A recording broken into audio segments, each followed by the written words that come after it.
This month, let's take on the question, why am I here? We know the physiological reason, of course, but we suspect there's another, more important reason, too.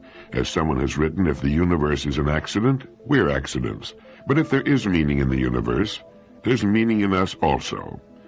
Perhaps Dr. Albert Einstein helped us understand more about the laws governing the universe than any man who ever lived, and he believed there was some sort of meaning in the way things are. He was sure of it.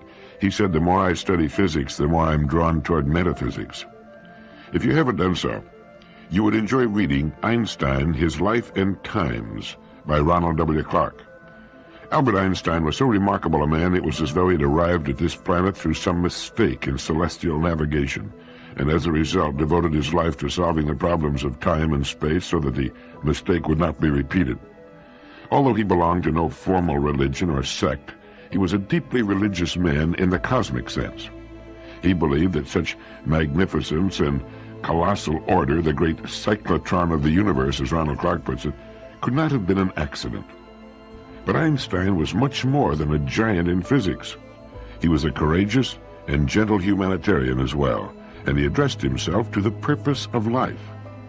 And he answered the question, why am I here, as well as it has been answered, I believe, when he said, man is here for the sake of other men only. Now that's about it. I'll buy that. Man is here to serve man only. It's the only reason in my mind that makes sense. There may be millions who don't agree and millions more who are unacquainted with that statement, but the truth of it will be reflected in their lives regardless. The truth of that great statement is reflected in your life and mine also. Even the fun we seek is dependent upon it. If we do not serve others, life becomes meaningless to us. And this is behind much of the unrest we find in today's youth, I believe. There's something in each of us that tells us, once we've put away the things of childhood, that we're here to serve others. And if we remain in positions in which we are not assuming the service that normally should go with adulthood, we become restive, anxious, and depressed. It's behind much of the unease common to men on a Sunday afternoon or evening. It's why we get tired after a while of playing golf every day or fishing or sailing or whatever leisure activity we engage in. We might say that our leisure has meaning and renewal to the extent that we know we've earned it, and we earn it by serving others, especially in our culture. We have only to look at those who do not serve to see the truth of our postulate. There's the dissatisfaction of our older student population, the people on Skid Row seeking escape in alcohol, in prison seeking escape in any way they can find it, in the unemployed, and even in the tragic idle rich and members of the jet set whose lives, if they have not found some meaningful form of expression or a cause or role in which they can lose themselves, are pitiful caricatures of real existence. Those who have not found themselves quite often try to lose themselves.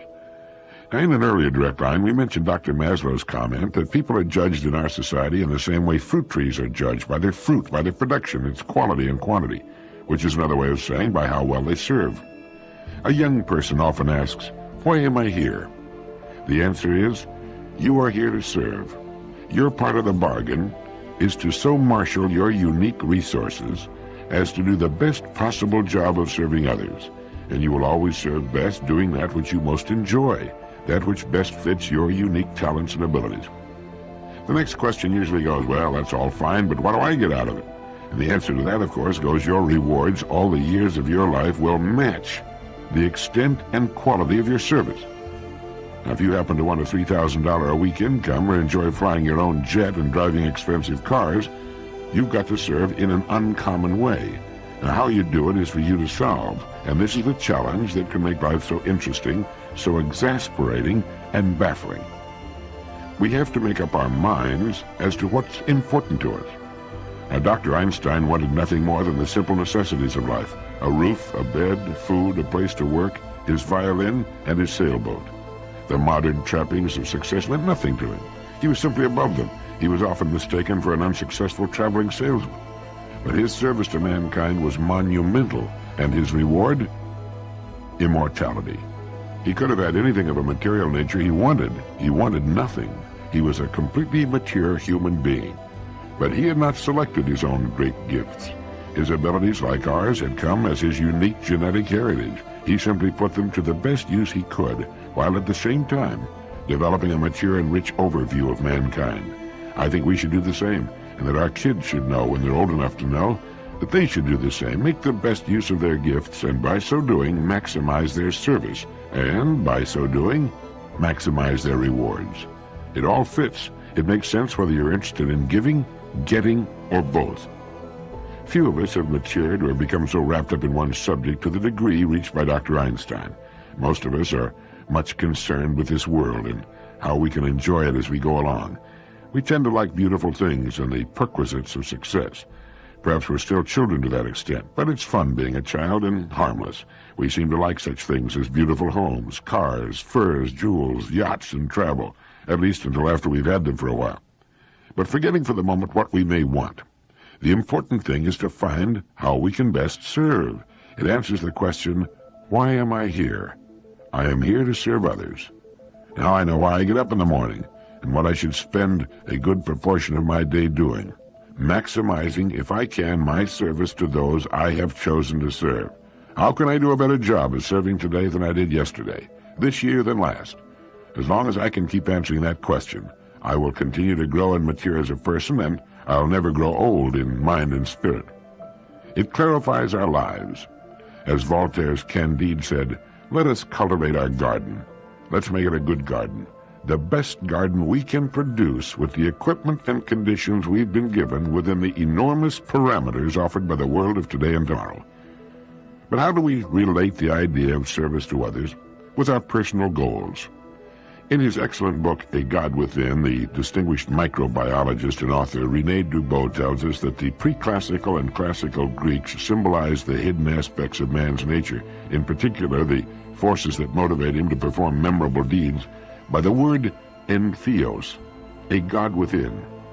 From the Greek word entheos is derived the word enthusiasm, one of the most beautiful words in any language. And he adds, man today may no longer believe in the divine origin of inspiration, but there are few who do not retain the ancient and almost mystical faith that enthusiasm is the source of creativity. Whatever their religious or philosophical allegiance, all men and women know that there would be little chance of improving the world if it were not for the faith derived from the God within. In the original Greek sense, the word enthusiasm means far more than deep interest, ardent zeal, or twinkling eyes. It implies the divine madness, the mania that Socrates regarded as the mainspring of all worthwhile creations. As Plato worded it in Phaedrus, in reality, the greatest of blessings come to us through madness, when it is sent as a gift to the gods. Madness, which comes from God, is superior to sanity, which is of human origin. I think that's what each of us is looking for, the kind of work that so fits the kind of person we are that we can lose ourselves in it and find endless enthusiasm, a kind of divine madness. When we do, our daily efforts become one with our goals or with our role. We then serve automatically. Service becomes a natural concomitant, a byproduct of our daily thinking, creativity, and actions. There's little doubt that creativity is a natural extension of enthusiasm. And I'm convinced that there's a kind of work for each of us which will bring the God within us to the surface. Enthusiasm is a kind of madness or mania, and is, as Socrates thought, the mainspring of all worthwhile creations. Our personal goals then become almost incidental and automatically come to us, and we're given what we need, whatever it is that we need, in order to continue our work. That might involve a great corporation employing thousands of people. It might involve a particular job or position, an entirely new entity of some kind, such as an organization or corporation or small business enterprise. It might involve an avocation, a spare time activity, a retirement interest. But lurking within every single one of us, such a source of enthusiasm exists. Our own entheos, our own God within. It's interesting that when we find our own God within, it will quite often be a source not only of deep personal satisfaction, enthusiasm, and creativity, but of sufficient financial reward as well. In our world of today, money is usually the way we keep score. The best players, those who have found their greatest source of talent, application, enthusiasm, and creativity, usually wind up with a satisfactory share of the world's marbles. In Charles Frankel's excellent book, The Pleasures of Philosophy, we learn that when Plato speaks of good or virtuous men, as he repeatedly does in the Symposium and other dialogues, it's useful to bear in mind what the Greeks meant by such terms. They didn't hold a Sunday school view of morality.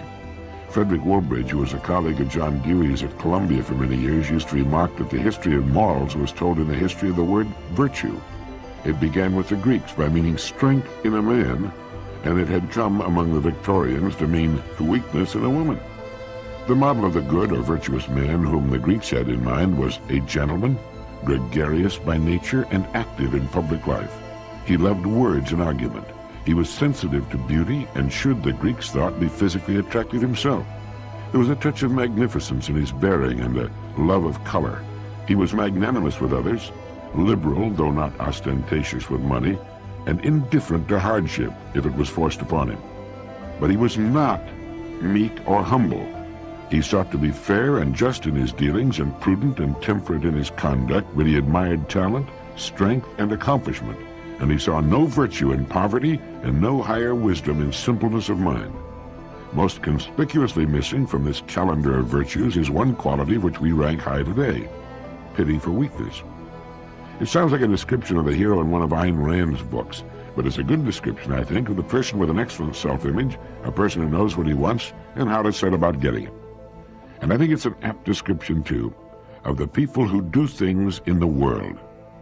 You will greatly enjoy reading The Pleasures of Philosophy by Professor Charles Frankel, the former Assistant Secretary of State for Educational and Cultural Affairs, a fine author to add to your personal collection. We are all looking for what is good and beautiful, as Socrates suggested we do, and we'll be on the road to it when we find that which is good and beautiful within ourselves. There's something within each of us telling or trying to tell us the way to find it, and it will, I believe, invariably lead to service.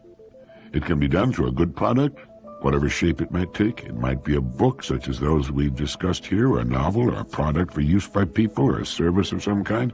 And it's here that we should keep what is important and what isn't ever before us. It's an easy thing to lose sight of. If we're managers in business, we tend to become obsessed, and for several very good reasons, with that bottom line of the financial statement. Now, profit must be the answer, the logical answer to the right kind of product or service. If what we do has no market value, it's unlikely that it's really good or necessary or desired on the part of people.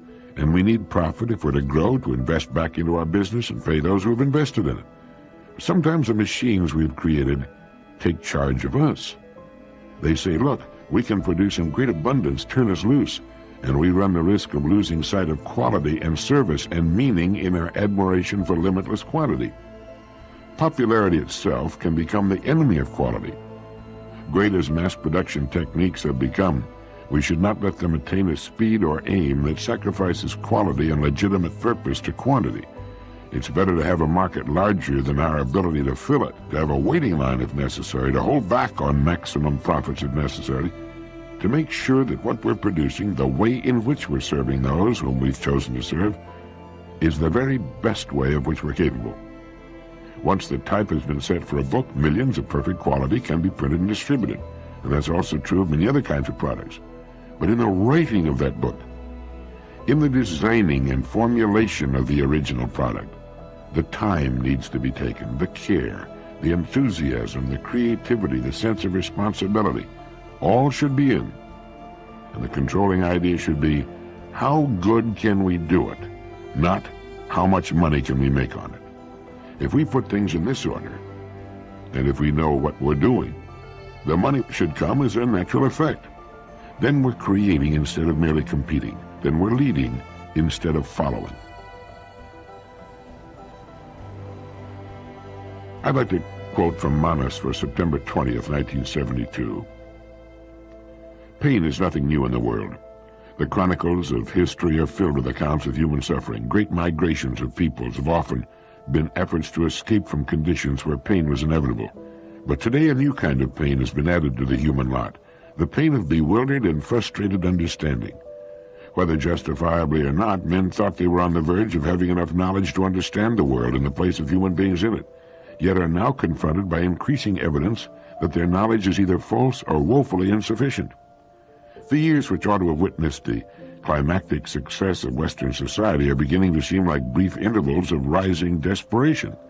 Not the next triumph, but the next disaster becomes the content of wondering minds. So there's the pain felt by men whose intelligence grows ineffectual, whose wealth no longer purchases anything worth having, whose dreams no longer relate to the possibilities disclosed by the stern imperatives of nature. There's a spreading feeling that we ought to know who we are, what the world is about, and what we should be doing, since we know so many other things so well. But in answering these larger questions, we uniformly fail. Inevitably, then, an intellectual pain underlain by vague moral guilt pervades the serious men of the times, who feel as though they stand at some great crossroads of history, but where the alternative paths into the future seem both untraveled and unmarked. It is, we may say, a philosophic pain, and hence may be called a birth pain, signifying the time and necessity for entry into another kind of life. But philosophic pain is not new either. What is new is the fact that it seems to be overtaking an entire age and culture, while in the past it sought out only rare individuals, afflicting them with questions in which the world at large had no interest at all.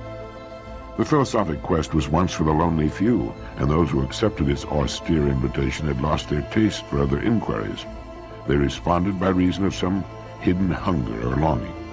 What made Socrates resolve to spend his life helping men to undeceive themselves? We don't know. Many of his fellow Athenians thought him ridiculous, and finally a troublesome fellow the city could well do without. It's a curious thing, this, that the world savors the teachings of a Socrates, keeping his ideas alive for thousands of years. Yet when a living man practices the Socratic calling, his countrymen find ways of isolating him and denying attention to his ideas.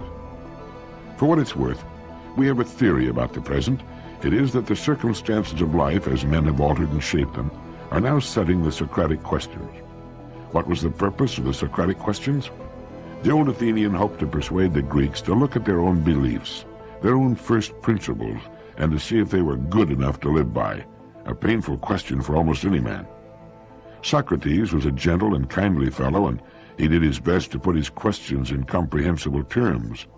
Not so the angry circumstances of our lives. All that they say to us is, "It won't work.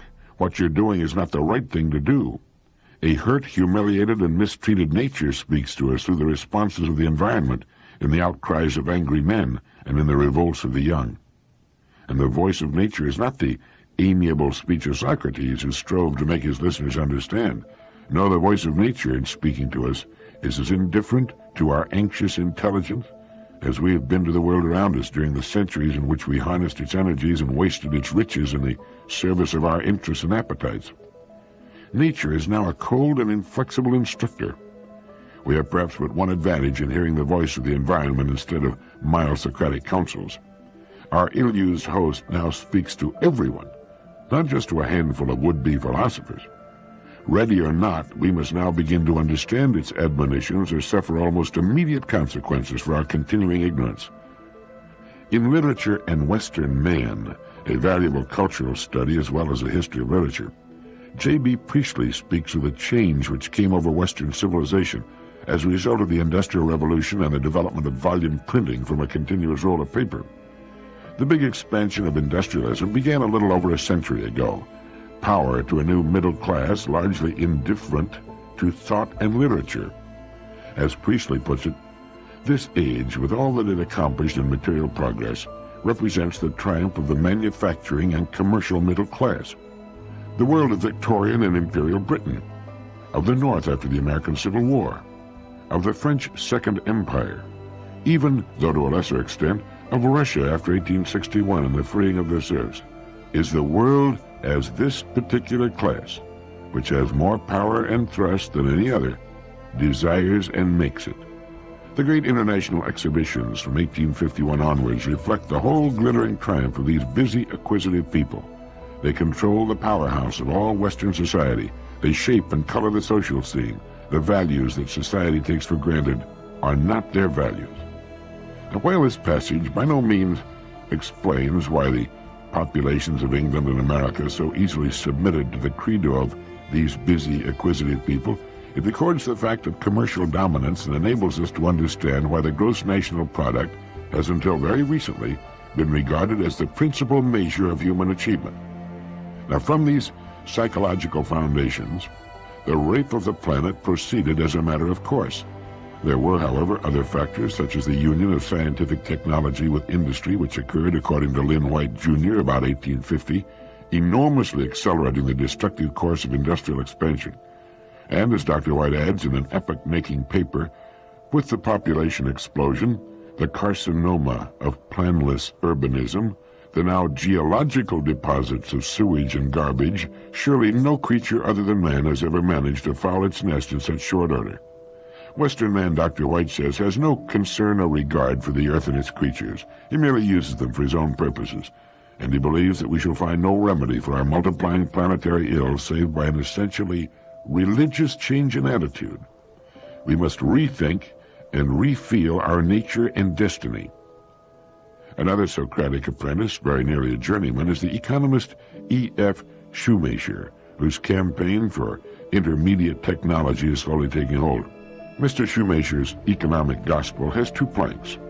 First, he believes in the simple life and regards economics as a discipline which should subordinate to the order and needs of a life guided by moral intelligence. The least possible consumption consistent with decency and health is his idea of the way for human beings to live. His second theme is concerned with how help should be given to the undeveloped peoples of the world. And this is where intermediate technology comes in. Bringing the sophisticated tools and systems of advanced technology to cultures which are not widely industrialized amounts to locking the people of these countries out of the process of natural development. They need simple tools, intermediate technology, not the complicated devices which are the evolution of a capital-intensive, labor-scarce society. The requirements of the underdeveloped countries, so-called, have plenty of labor, people who need work. They do not need machines which displace men, but well-designed tools that will enable the people to work more efficiently. Only by this means can they become self-reliant, gaining the confidence to develop in their own way.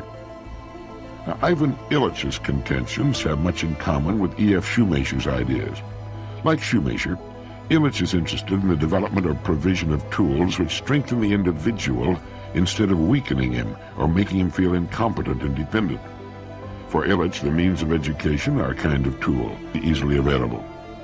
The purpose of education should be to free the students from external, not imprison them low in hierarchical structures, where rising to a higher level becomes virtually impossible because of the inaccessibility of the tools of learning, which have been made scarce by high cost and by professionalism.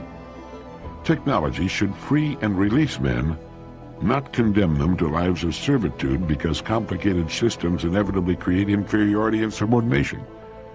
Illich's analysis of consumerism and the claims to exclusive knowledge by experts shows that radical political solutions do not touch the real problems of modern man, which result from the dehumanizing effects of the very methods and techniques which are supposed to bring freedom and prosperity to all. Illich argues that the always more doctrine of Western industrialism is self-defeating, and that in practice it operates to make common folk dependent and unable to plan and live their own lives. What have Shoemaker and Illich in common? Well, they agree on one thing.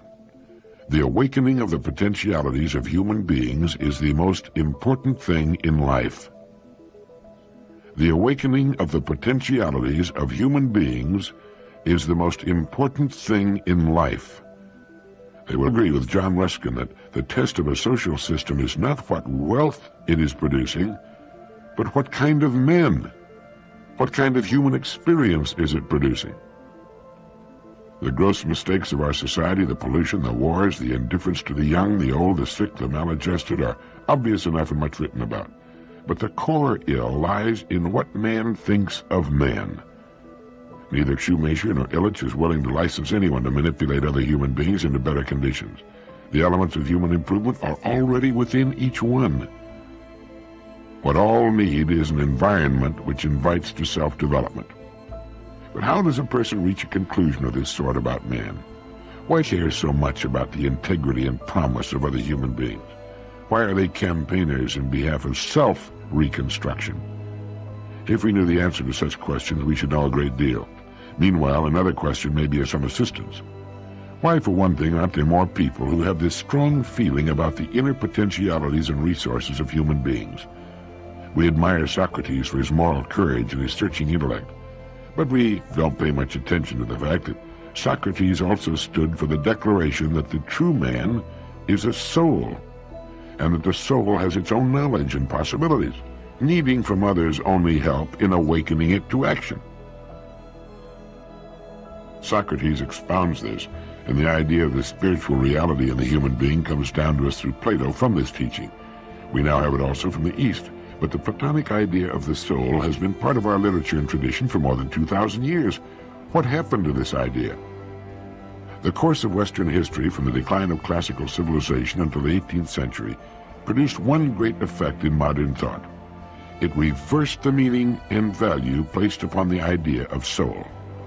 For Socrates and Plato, the soul was the true identity, the being who had need of making his own decisions, of freeing himself from the pressures of opinion and custom, and relying on principle for the guidance of his life. But by the 18th century, freedom had come to be identified with the doctrines of an aggressive materialism, and the idea of progress and the hope for social justice were closely linked with the tough-minded mechanistic philosophy which had been evolved by Descartes and the later French materialists. These teachings fitted well with the emerging picture of the world machine of Isaac Newton, and were quite consistent with the Baconian claim that knowledge and power are the same thing. The idea of the soul, therefore, had no place in the modern scheme. Abandoning it had moreover a moral sanction, as 18th century writers made plain. In Vasily Rozanov's long essay, Dostoevsky and the Legend of the Grand Inquisitor, first published in 1891 and now translated into English by Spencer E. Roberts, he writes, "The fundamental evil of history lies in the incorrect relationship in it between the ends and the means. The human personality, regarded as only a means, is sacrificed in order to raise the edifice of civilization, and of course no one can determine to what extent and how much longer this can go on. Something monstrous is taking place in history. A sort of phantom has seized and perverted it. For the sake of something that no one has ever seen and which everybody is only awaiting, an intolerable wrong is being wrought. Human beings, today as in the past, an eternal means, are being sacrificed, no longer individually, but in whole masses, in whole nations, in the name of some general distant goal that has not yet revealed itself to a single living person, and about which we can only guess. And where will it all end? When will man, as an end in himself, appear, he for whom so many sacrifices have been made? No one knows. And that was written, remember, in 1891, provoked by Dostoevsky's Legend of the Grand Inquisitor.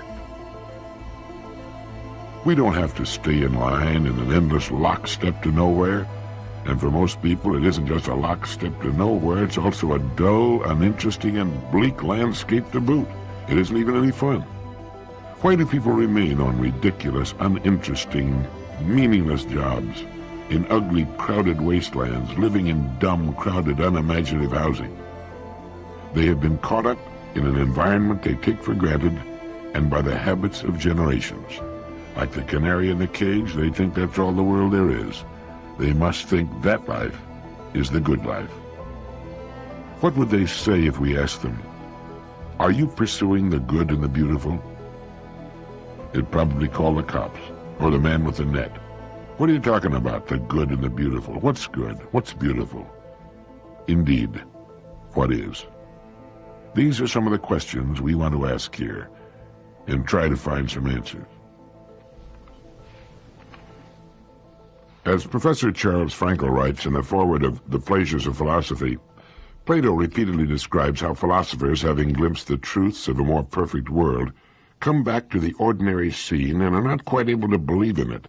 It seems a tissue of insubstantial illusions to them, and they in turn appear to those untouched by philosophy to be curiously naive, oddly disengaged from the opinions that rule the world. The truth to which Plato points is that philosophy can shock us into seeing that there are alternatives to our routine ways of reacting to our experience. Using its own distinctive tools, it offers what literature or painting also offers: the arrest of attention, the liberation from half-consciousness, a freshened, more zestful appreciation of the singularity of things. Under the spell of an ingenious argument in philosophy, we find that what is immediately in front of us can take on an edge, a sharpness, as though we had never seen it before. We're surprised that things are as they are. For the moment, we're innocent again, and wonder as children wonder why they aren't different. Philosophy is a sophisticated person's way of recovering his naivete. Though it deals in words and abstractions, it's a way of releasing the imagination and invigorating and deepening the life of the senses. But philosophy reminds us, too, that what surprises us should not do so. The problems that we take to be special to us, the situations we have imagined to be peculiarly our own, turn out to be illustrations of recurrent themes in human experience. And yet, even though philosophy takes us out of ourselves and our own time and provides us with another perspective from which to view the present, it doesn't make the present recede. It allows us to see it in sharper focus. If it brings mellowness, it does so not by fuzzing the issues, but by sharpening them. That, I believe, is what we need, at least those who have assumed to lead or originate or serve in an uncommon way. The truth to which Plato points is that philosophy can shock us into seeing that there are alternatives to our routine ways of reacting to our experience. By sharpening our view of what it is we do with relation to other people and the world, we can achieve that arrest of attention, the liberation from half-consciousness, a fresh and more zestful appreciation of the singularity of things. Isn't that what we're looking for? Isn't that what will drive the boredom and depression from our lives? In Sidney J. Harris's syndicated newspaper column, Strictly Personal, he made the sage observation that the only real purpose in being educated is to be able to distinguish between what you know and what you don't know. And you can't know what you don't know until you know one thing superbly well, and can use that to judge your lack of knowledge in other things. If we're in business and have a desire to succeed in it, we're wise to hire those people who have the knowledge we lack, and not try to do the whole thing ourselves. It seems to be a curious fact that the most brilliant people do not, as a rule, become entrepreneurs. That is, do not tend to go into business for themselves. Their greater mental brilliance seems to show them with a terrible clarity the pitfalls of failure, the embarrassment, the financial loss, the anxiety, and so they tend to play it safer and find themselves more secure positions within a going concern. Hire them. The entrepreneur has been said to suffer from the bumblebee syndrome. The old cliché has it that the bumblebee cannot fly. His wings are supposed to be too short for his fat body. He's an aerodynamic miracle in that he doesn't know that he can't fly, and so he does it quite well. The entrepreneur, the person who started and starts all the businesses and organizations in the world, is the warrior king type of person as a rule. He has a good and perhaps a crafty mind. He can see the yawning, yearning jaws of opportunity, and perhaps lacking the IQ of the true intellectual, any fears of failure are swept aside by his more immediate glimpse of success, and like the bumblebee, he just flies.